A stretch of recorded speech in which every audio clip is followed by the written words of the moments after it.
अस्सलाम वालेकुम। दिल की धड़कन का रुक रुक कर और बेतरतीब होकर चलना, इसको मेडिकल की टर्म में एट्रियल फिब्रिलेशन कहा जाता है। इसके बारे में आज तफसीलन हम बात करेंगे।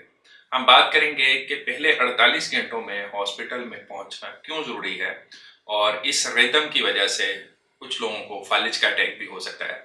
इसके बारे में भी आज हम बात करेंगे। आप में से अक्सर लोगों को तो मालूम होगा कि दिल के 4 खाने होते हैं, 2 एट्रिया होते हैं और 2 वेंट्रिकल होते हैं। जो एट्रिया और वेंट्रिकल होते हैं उनको फिर दाएं या बाएं एट्रिया और वेंट्रिकल में डिवाइड किया जाता है। जो दाएं एट्रिया होता है उसके अंदर एक ऐसे नोड होता है जिसको दिल का पेसमेकर या दिल की बैटरी कहा जाता है। इसमें से एक करंट निकलता है जो कि आहिस्ता आहिस्ता पूरे दिल में फैलता है और इसी करंट की वजह से फिर दिल धड़कता है। लेकिन अगर किसी भी वजह से इस करंट के अंदर कोई प्रॉब्लम आ जाता है तो उसकी वजह से फिर दिल के धड़कने में प्रॉब्लम हो सकती है। इसको हम एरिथमिया कहते हैं।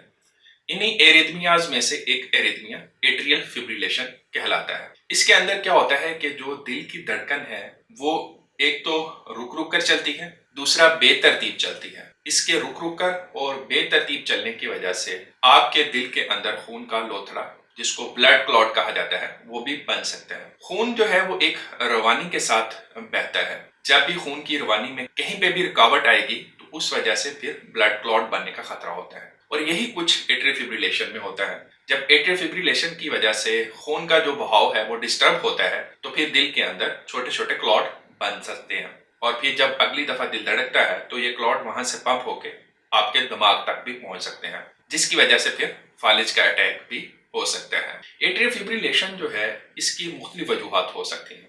उसमें एक तो जो कॉमन है वो ब्लड प्रेशर है।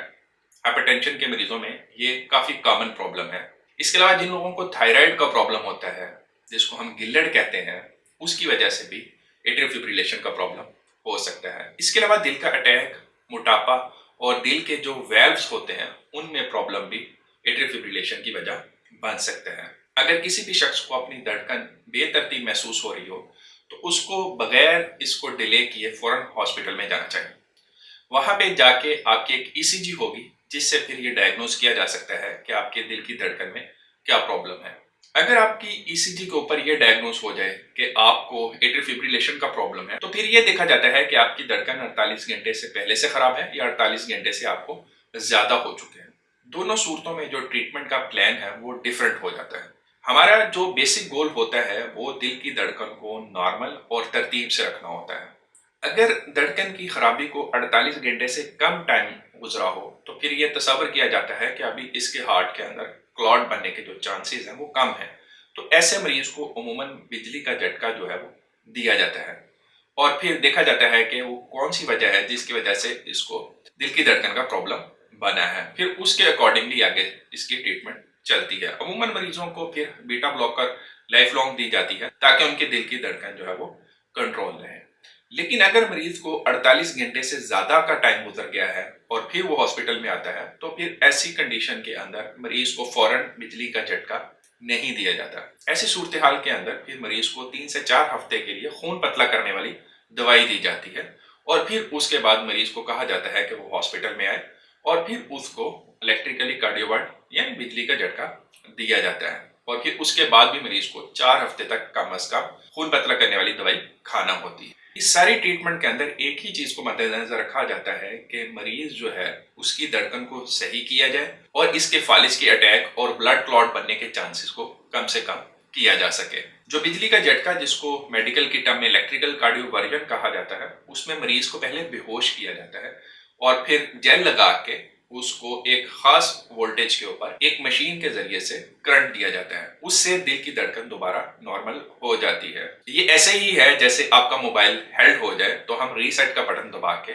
मोबाइल को रीस्टार्ट कर लेते हैं। लेकिन कुछ मरीज ऐसे भी होते हैं जिनमें हम देखते हैं कि इनको इलेक्ट्रिकल कार्डियोवर्जन से खास फायदा नहीं होगा। उसमें वो लोग होते हैं, एक तो जिनकी एज 65 से ज्यादा हो, दूसरा जिनको वेल्वुलर हार्ट डिजीज यानी दिल के वेल्व्स का प्रॉब्लम हो। तो ऐसे मरीजों में अमूमन बिजली का झटका नहीं दिया जाता। तो ऐसे मरीजों में बिजली का झटका सिर्फ उसी कंडीशन में दिया जाता है कि अगर उनका ब्लड प्रेशर बहुत ज्यादा लो हो गया हो, वो हार्ट फेलियर में हो, उनको चेस्ट पेन हो रही हो या उनको बेहोशी हुई हो।